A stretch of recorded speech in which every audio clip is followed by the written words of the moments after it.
아침에 눈을 뜨자마자 무의식적으로 배부터 만져보게 되는 순간 그 짧은 동작 하나에 마음이 먼저 내려앉는 분들 분명히 계실 겁니다.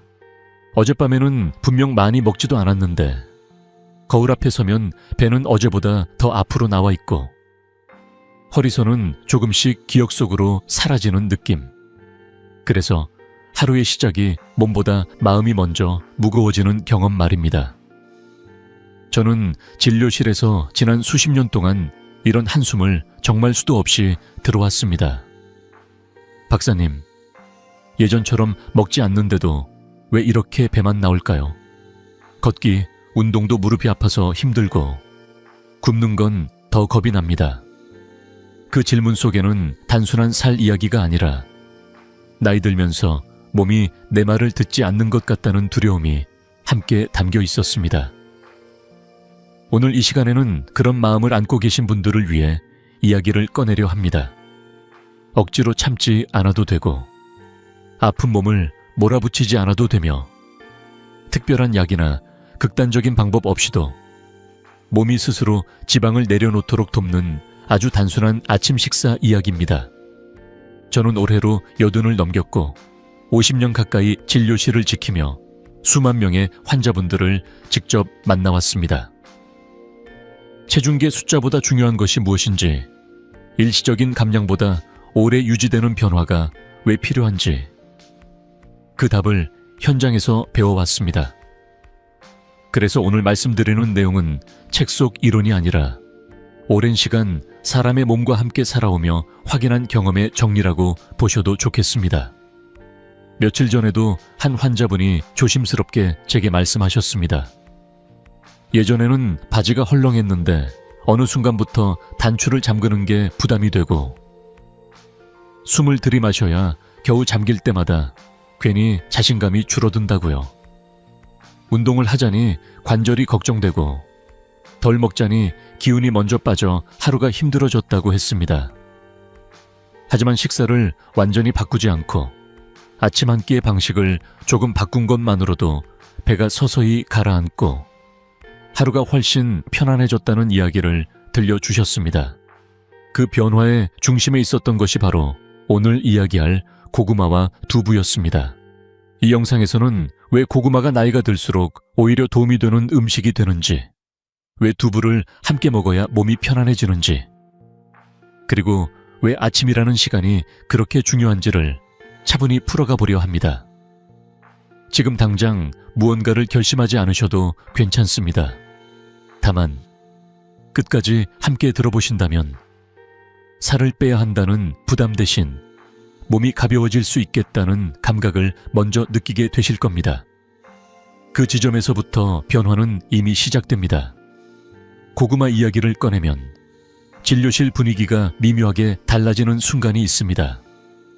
어떤 분은 고개를 끄덕이시고 어떤 분은 바로 걱정부터 하십니다. 박사님, 고구마도 탄수화물이지 않나요?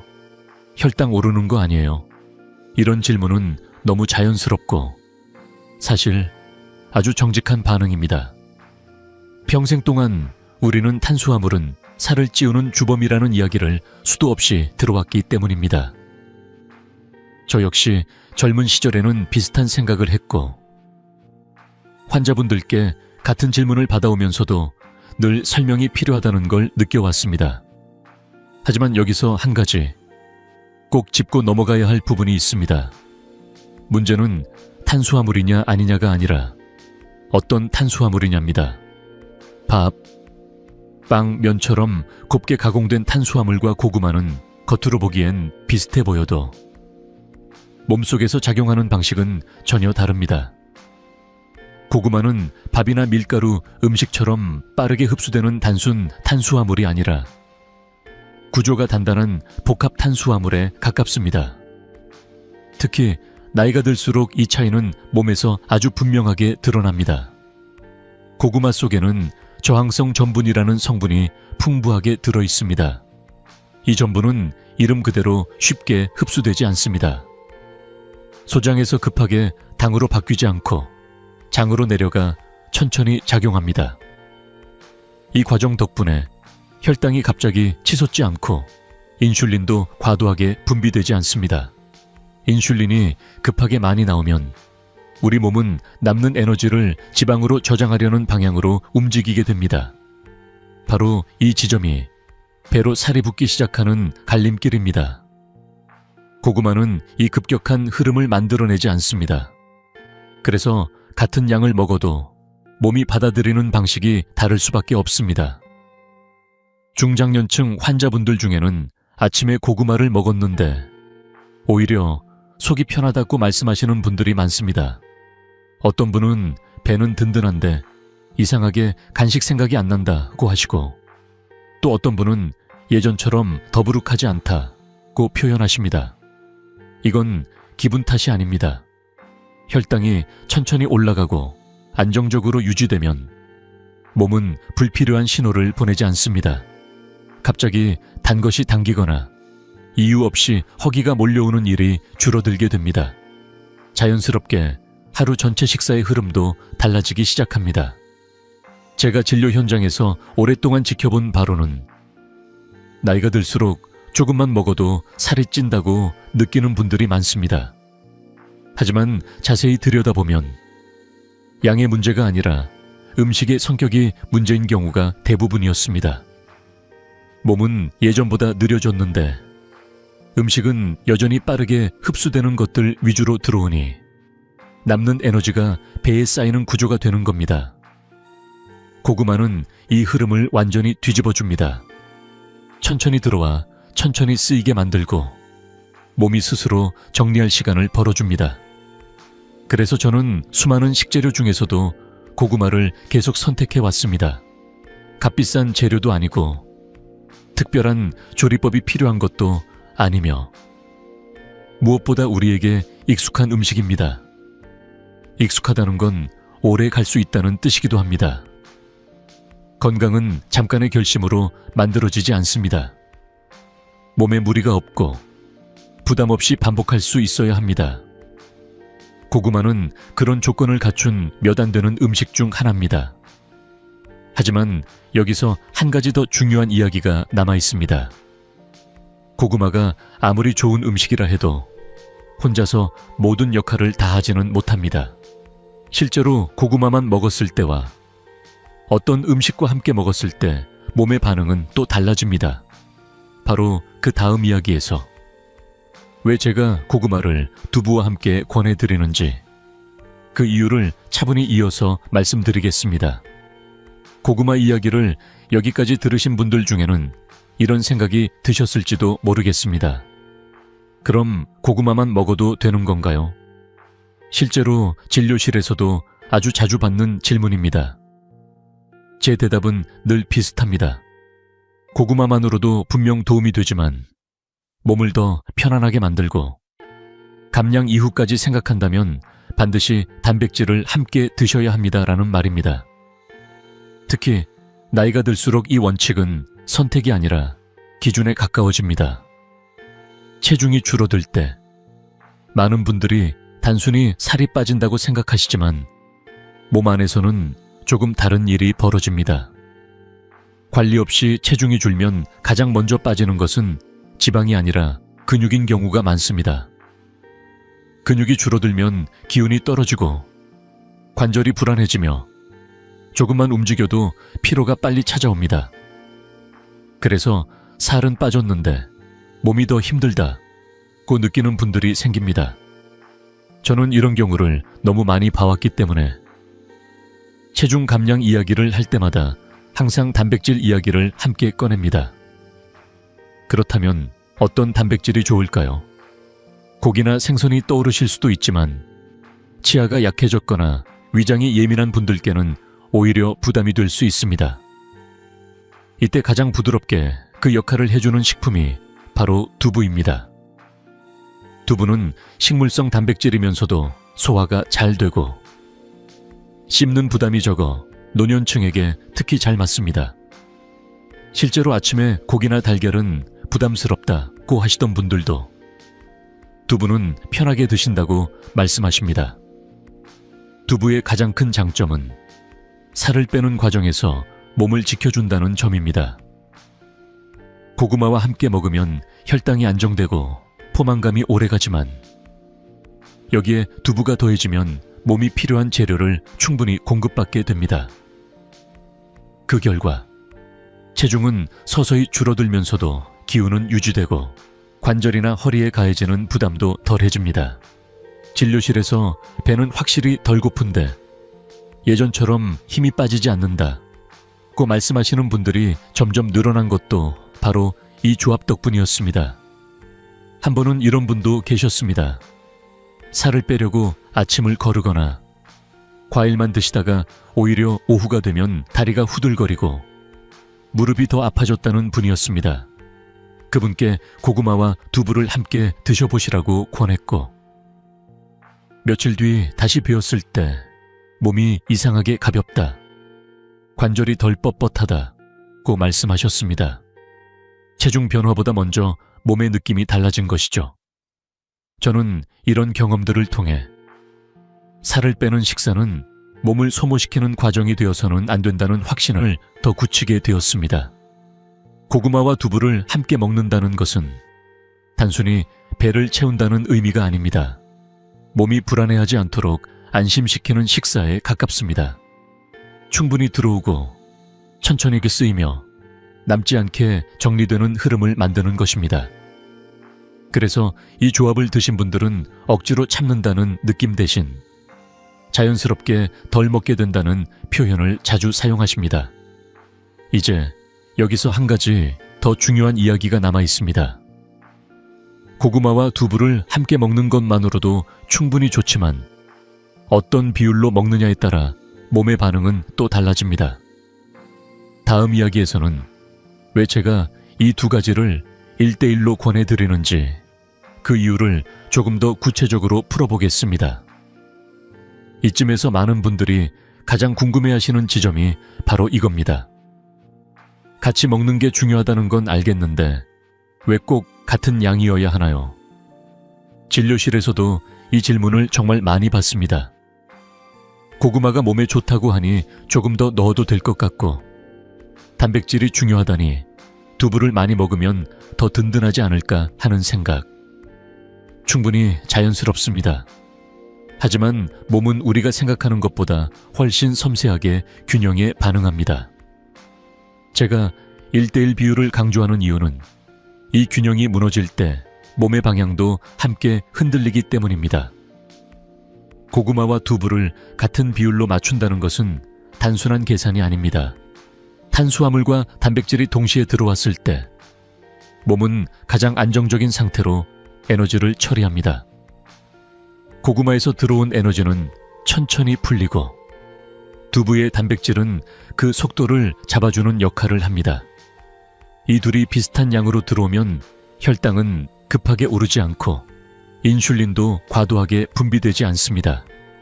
몸이 지금은 저장할 때가 아니라 쓰면 되는 상황이구나 라고 판단하게 되는 겁니다. 바로 이 지점에서 배로 쌓이느냐, 서서히 정리되느냐가 갈립니다.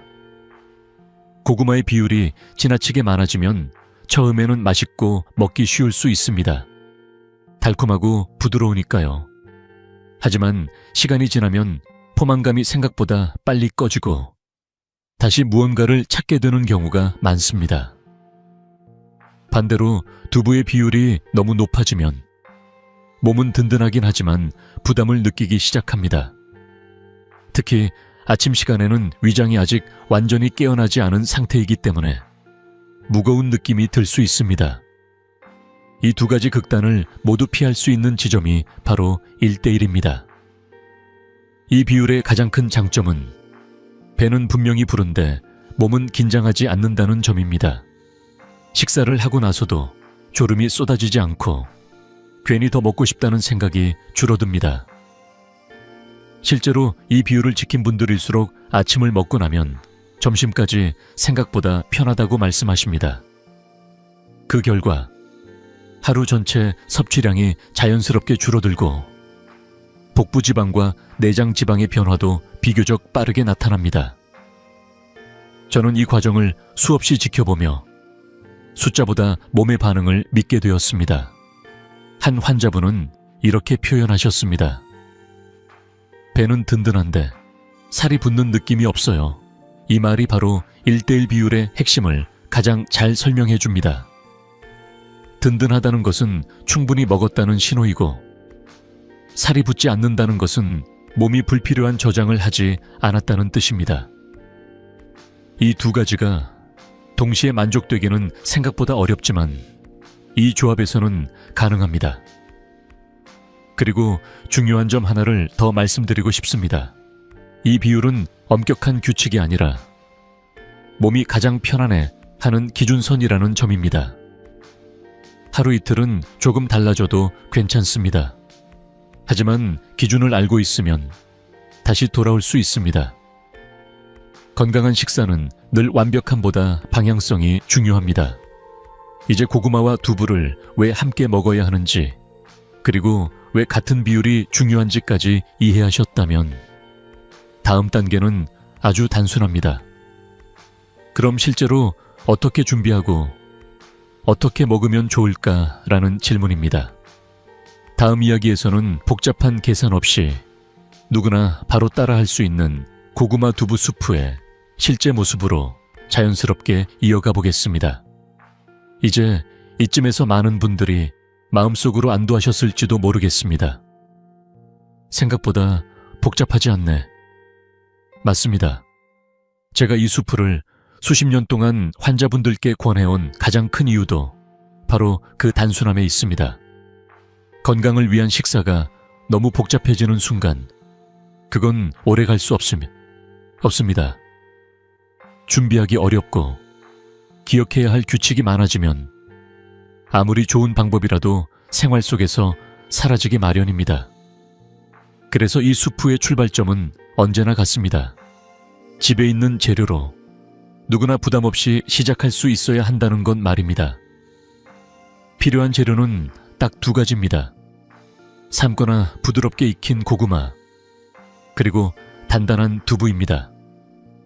고구마는 가능하면 껍질째 사용하는 것을 권합니다.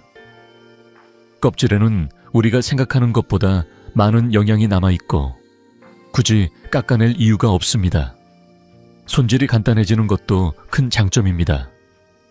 두부는 너무 물렁하지 않고 어느 정도 형태를 유지하는 단단한 두부가 좋습니다. 그래야 수프의 질감이 묵직해지고 먹었을 때 든든한 느낌이 살아납니다. 기본 기준은 아주 단순합니다. 고구마 하나, 두부 하나.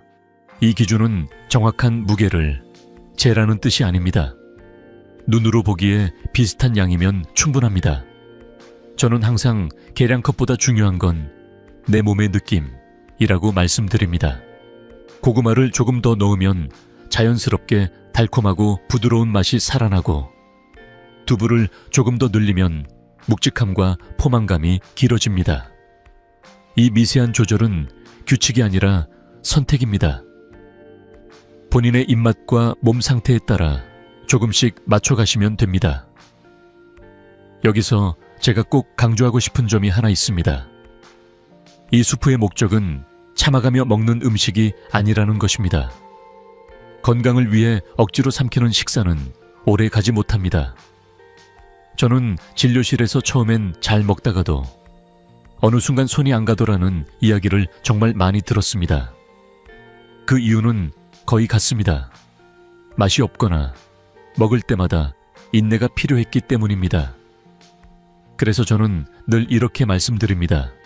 맛있어야 계속 먹습니다. 이 수프는 그 원칙을 전제로 만들어졌습니다.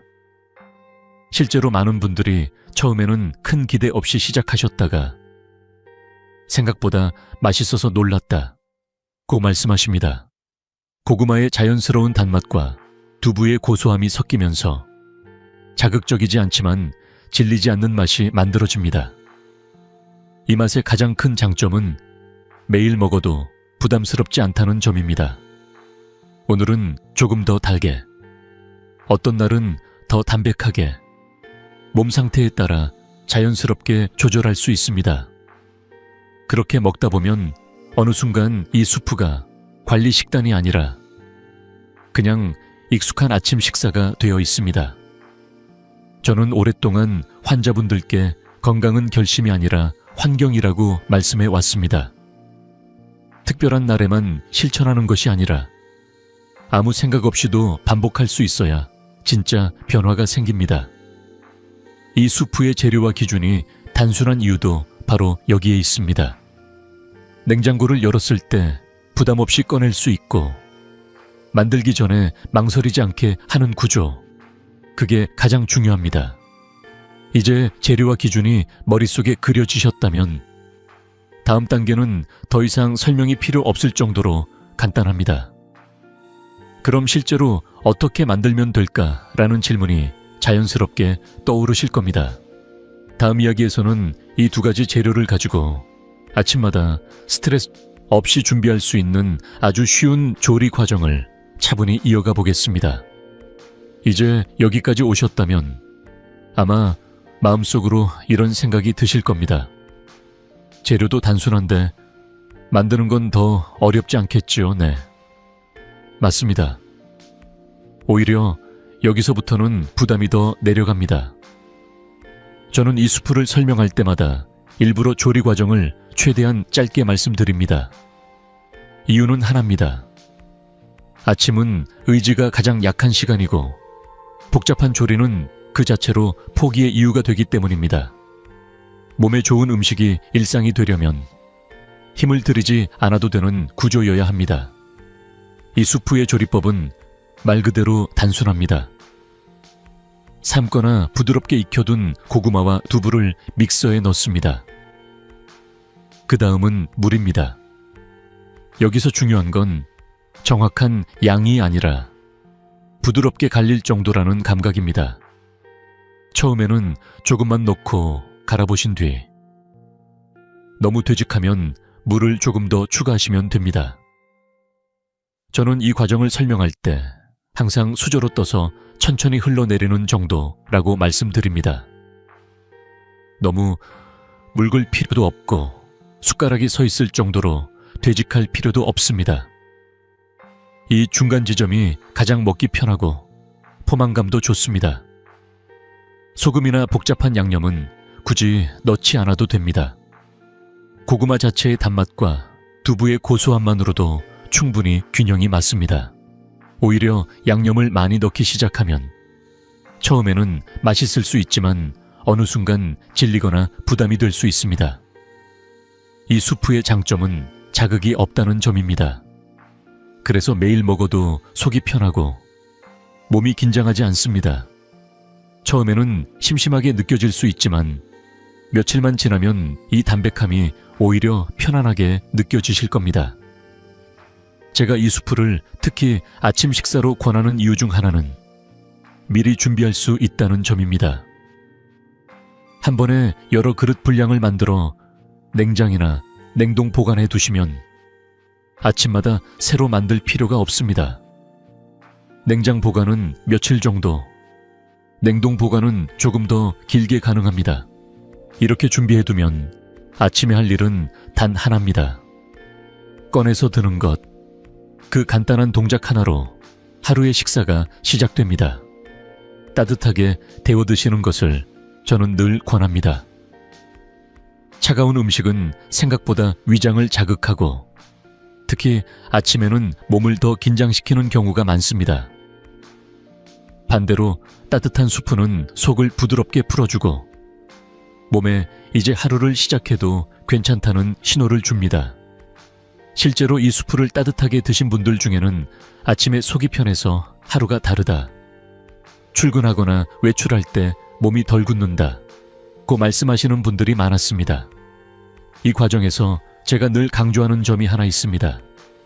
이 수프는 요리를 잘해야 성공하는 음식이 아니라는 것입니다. 모양이 예쁘지 않아도 괜찮고 매번 같은 농도가 아니어도 괜찮습니다. 중요한 건 스트레스가 없이 반복할 수 있느냐입니다. 오늘은 조금 묽어도 되고 내일은 조금 되직해도 됩니다. 그렇게 자연스럽게 손에 익어가면 어느 순간 이 수프는 관리해야 하는 식사가 아니라 그냥 아침의 일부가 됩니다. 여기까지 들으셨다면 아마 다음 질문이 자연스럽게 떠오르실 겁니다. 그럼 언제 먹는 게 가장 좋을까? 아침에 먹으면 정말 차이가 날까? 바로 그 이야기가 다음 단계입니다. 다음 파트에서는 이 수프를 왜 반드시 아침에 먹어야 하는지, 그 이유를 몸의 흐름에 맞춰 차분히 풀어보겠습니다. 이 수프 이야기를 여기까지 따라오신 분들 중에는 이런 질문이 자연스럽게 떠오르실 겁니다. 점심이나 저녁에 먹어도 되지 않을까요? 실제로 진료실에서도 자주 듣는 질문입니다. 하지만 제 대답은 늘 같습니다. 이 수프는 반드시 아침에 드셔야 합니다. 이유는 복잡하지 않습니다. 하루의 시작에서 몸의 흐름을 어떻게 잡느냐에 따라 그날의 식사 전체가 달라지기 때문입니다. 아침은 몸이 가장 민감한 시간입니다. 밤사이 공복을 거친 몸은 이제 어떤 연료를 받을지 기다리고 있는 상태입니다. 이때 혈당이 급하게 오르도록 음식을 선택하면 몸은 하루 종일 불안정한 리듬으로 움직이기 시작합니다. 반대로 아침에 혈당을 부드럽게 안정시키면 몸은 오늘은 급하게 저장할 필요가 없구나라고 판단하고 이후 식사에서도 과도한 신호를 보내지 않습니다. 이 차이가 점심 폭식으로 이어지느냐 아니면 자연스럽게 조절되느냐를 가릅니다. 제가 수많은 환자분들을 지켜보며 확실히 느낀 점은 아침 식사를 바꾸면 하루가 바뀐다는 것입니다. 특히 아침을 거르거나 커피만 마시거나 가벼운 샐러드로 시작하던 분들일수록 그 차이가 더 분명하게 나타납니다. 처음에는 가볍게 먹고 시작해야 좋지 않나요? 라고 말씀하시지만 실제로는 오전 중에 허기가 빨리 오고 점심에 평소보다 더 많이 드시게 되는 경우가 많습니다. 그 결과 저녁까지 이어지는 식사 흐름이 무너집니다. 이 수프는 그 지점을 정확히 잡아줍니다. 고구마와 두부가 함께 들어가면서 배는 편안하게 차오르지만 속은 부담스럽지 않습니다. 혈당은 천천히 올라가고 그 안정된 상태가 오래 유지됩니다. 그래서 오전 내내 괜히 뭔가를 집어먹고 싶은 마음이 줄어듭니다. 실제로 아침을 먹고 나서 점심시간이 빨리 오지 않는다고 표현하시는 분들이 많습니다. 이 말은 곧 몸이 안정된 상태를 유지하고 있다는 뜻입니다. 많은 분들이 아침에 샐러드를 드십니다. 물론 나쁜 선택은 아닙니다. 하지만 샐러드는 생각보다 포만감이 오래 가지 않는 경우가 많습니다. 특히 위장이 예민한 분들이나 체력이 떨어진 상태에서는 샐러드를 먹고 난 뒤 오히려 허기가 빨리 찾아오기도 합니다. 그때 다시 간식을 찾게 되고 그 간식이 혈당을 흔들면서 하루 전체가 불안정해지는 흐름으로 이어집니다. 이 수프는 다릅니다. 씹는 부담 없이 들어가면서도 몸에 충분히 먹었다는 신호를 분명히 전달합니다. 아침에 이 수프를 드신 분들 중에는 하루를 끌고 갈 힘이 생겼다고 말씀하시는 경우가 많습니다. 이 표현이 참 중요합니다. 힘이 생겼다는 것은 단순히 배가 찼다는 의미가 아닙니다. 몸이 불안해하지 않고 에너지를 아껴 쓰지 않아도 된다는 신호입니다. 그렇게 하루가 시작되면 점심은 자연스럽게 적당한 양으로 조절되고 저녁은 굳이 무겁게 먹지 않아도 만족하게 됩니다. 저는 아침 식사를 하루의 방향키라고 생각합니다. 처음에 어떤 방향으로 몸을 돌려놓느냐에 따라 그날의 선택이 달라집니다. 이 수프를 아침에 드셔야 하는 이유는 바로 여기에 있습니다. 단순히 한 끼를 바꾸는 것이 아니라 하루 전체의 리듬을 바꾸는 시작점이 되기 때문입니다. 이제 아침의 중요성과 이 수프가 하는 역할이 어느 정도 느껴지셨을 겁니다. 그렇다면 다음으로 자연스럽게 이어지는 질문은 이것입니다. 그럼 얼마나 먹어야 할까? 매일 먹어도 괜찮을까? 다음 파트에서는 이 수프를 어떻게, 어느 정도로, 어떤 기간 동안 섭취하면 가장 편안하게 변화를 느낄 수 있는지에 대해 차분히 이어서 말씀드리겠습니다. 여기까지 들으신 분들 중에는 이제 이런 걱정이 생기실지도 모르겠습니다. 좋은 건 알겠는데 그럼 얼마나 먹어야 할까? 혹시 너무 적게 먹는 건 아닐까? 이 질문 역시 진료실에서 정말 자주 나옵니다. 그래서 저는 늘 분명하게 말씀드립니다. 아침 한 그릇이면 충분합니다. 더 먹을 필요도 없고 덜 먹으려고 애쓸 필요도 없습니다. 이 수프는 양으로 승부하는 식사가 아니라 몸의 흐름을 바로잡는 식사이기 때문입니다. 많은 분들이 다이어트를 떠올리면 가장 먼저 양을 줄이려고 합니다. 하지만 나이가 들수록 이 방법은 오히려 몸을 더 힘들게 만들 수 있습니다. 적게 먹으면 처음에는 체중이 줄어드는 것처럼 보이지만 금세 기운이 빠지고 몸이 불안해지면서 다시 먹게 되는 악순환이 반복됩니다. 저는 이 과정을 너무 많이 봐왔습니다. 그래서 이 수프를 권할 때는 배부르게 드셔도 됩니다 라는 말을 꼭 덧붙입니다. 아침 한 그릇을 충분히 드시는 것이 오히려 하루 전체를 편안하게 만들어줍니다. 실천 방법은 아주 단순합니다. 일단 일주일, 가능하다면 2주 정도만 연속으로 드셔보시기 바랍니다. 그 기간 동안 다른 것은 굳이 바꾸지 않으셔도 됩니다. 생활 패턴도 그대로, 평소 식사 습관도 크게 손대지 않아도 괜찮습니다. 다만 복부 지방이 특히 신경 쓰이는 분들이라면 아침 식사만 이 수프로 바꾸고 점심과 저녁은 평소보다 조금만 가볍게 드셔보시길 권합니다. 여기서 중요한 건 조금만입니다. 굶거나 극단적으로 줄일 필요는 전혀 없습니다. 많은 분들이 그럼 빵이나 밥은 완전히 끊어야 하나요? 라고 묻습니다. 제 대답은 늘 같습니다. 그럴 필요 없습니다. 오히려 그런 생각 자체가 오래가지 못하는 식습관을 만듭니다. 아침에 이 수프로 혈당과 포만감을 안정시켜 놓으면 점심과 저녁에서 자연스럽게 양 조절이 됩니다. 억지로 참지 않아도 되고 스스로를 괴롭히지 않아도 됩니다. 몸이 먼저 이 정도면 충분하다고 신호를 보내기 시작합니다. 제가 이 방법을 좋아하는 이유는 몸의 반응이 정직하게 나타난다는 점입니다. 처음 며칠은 배가 편안해지고 더부룩함이 줄어드는 느낌을 받는 분들이 많습니다.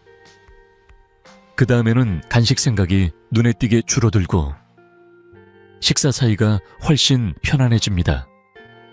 체중계 숫자가 바로 바뀌지 않더라도 허리 주변의 답답함이나 옷을 입을 때의 느낌에서 먼저 변화를 느끼는 경우가 많습니다. 저는 이런 변화를 무엇보다 중요하게 봅니다. 여기서 꼭 기억하셨으면 하는 말이 있습니다. 굶지 않아도 됩니다. 무리하지 않아도 됩니다. 몸은 위협을 느낄 때가 아니라 안심할 때 변하기 시작합니다. 이 수프는 그 안심을 만들어주는 역할을 합니다. 먹어도 괜찮다. 지금은 저장하지 않아도 된다는 신호를 몸에 계속 보내는 것입니다. 그래서 변화가 빠르면서도 오래 유지됩니다. 이제 섭취량과 실천 방법까지 어느 정도 감이 잡히셨을 겁니다. 그렇다면 다음으로 자연스럽게 궁금해지는 것은 정말 일주일만으로도 변화가 느껴질까라는 질문일 것입니다. 다음 파트에서는 이 수프를 아침에 먹었을 때 7일 동안 몸에서 실제로 어떤 변화가 단계적으로 나타나는지 하루하루의 흐름을 따라가며 이야기해 보겠습니다. 이제 많은 분들이 가장 궁금해 하시는 이야기를 해볼 차례입니다. 정말 며칠만 해도 변화가 느껴질까요? 이 질문에는 늘 조심스럽게 답하게 됩니다. 사람마다 몸의 속도는 다르기 때문입니다. 하지만 한 가지는 분명합니다. 몸은 생각보다 빨리 반응한다는 점입니다. 특히 아침 식사의 흐름이 바뀌면 그 신호는 하루하루 쌓이면서 비교적 또렷하게 나타나기 시작합니다. 제가 진료실에서 수없이 지켜본 변화의 흐름을 오늘은 그대로 나눠보려 합니다.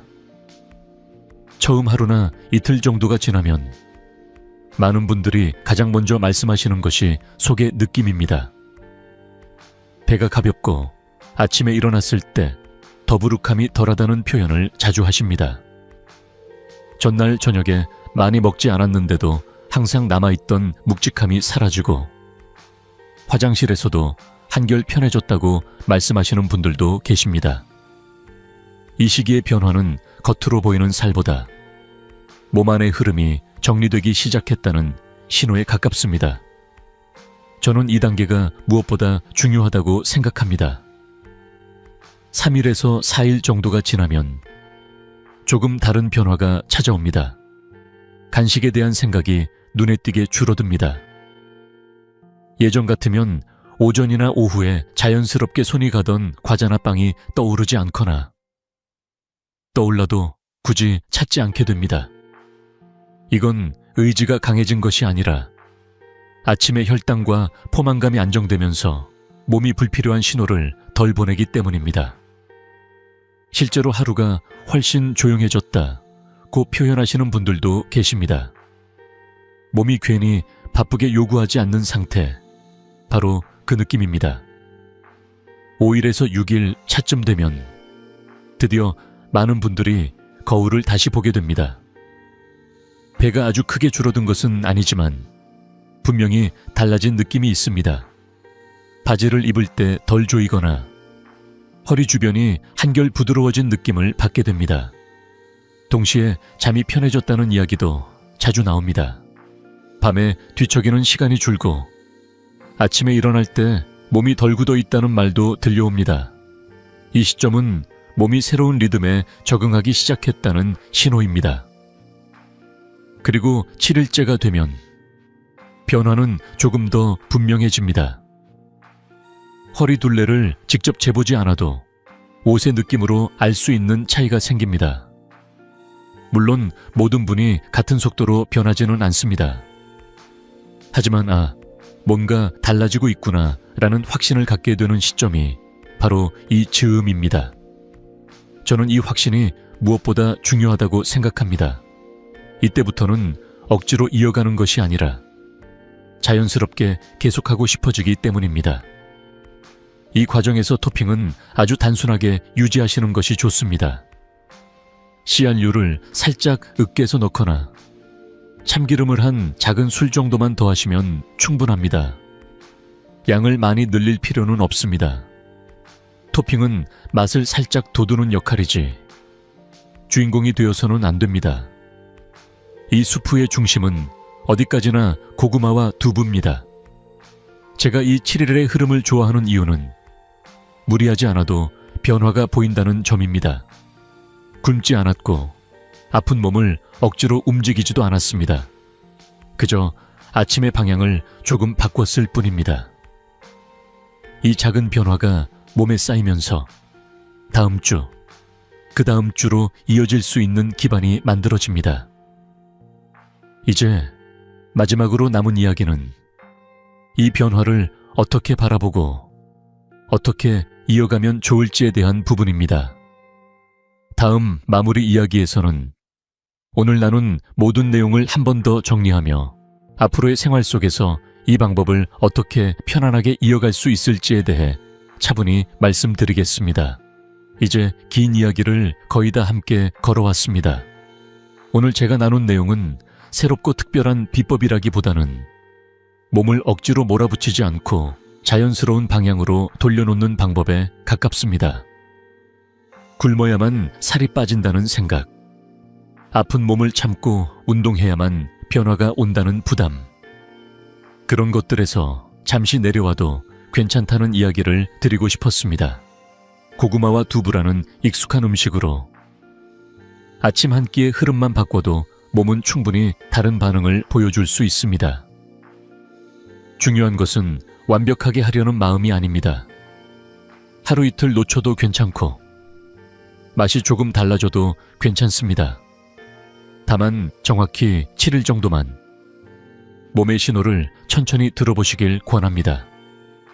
배가 어떻게 변하는지, 잠이 조금 더 편해지는지, 아침에 일어났을 때 몸이 덜 무거운지 그런 작은 변화들을 스스로 느껴보셨으면 합니다. 숫자보다 느낌이 먼저 바뀌는 경우가 많고 그 느낌이 앞으로의 선택을 훨씬 쉽게 만들어줍니다. 나이가 들수록 건강은 결심이 아니라 습관에 가까워집니다. 힘을 내서 한 번에 바꾸는 것보다 부담 없이 계속할 수 있는 기준 하나를 만드는 것이 훨씬 중요합니다. 오늘 이야기한 이 아침 식사가 여러분 각자의 생활 속에서 그런 기준이 되어주길 바랍니다. 몸을 괴롭히지 않고도 충분히 돌볼 수 있다는 믿음이 생긴다면 그것만으로도 큰 시작입니다. 이 영상이 조금이라도 도움이 되셨다면 구독과 좋아요로 함께 해주세요. 여러분의 반응과 경험은 다음 이야기를 준비하는 데 큰 힘이 됩니다. 앞으로도 무리하지 않고 현실적으로 실천할 수 있는 건강 이야기들을 계속 나누겠습니다. 오늘도 제 이야기를 끝까지 들어주셔서 고맙습니다. 여러분의 하루가 조금 더 가볍고 편안해지기를 진심으로 응원합니다.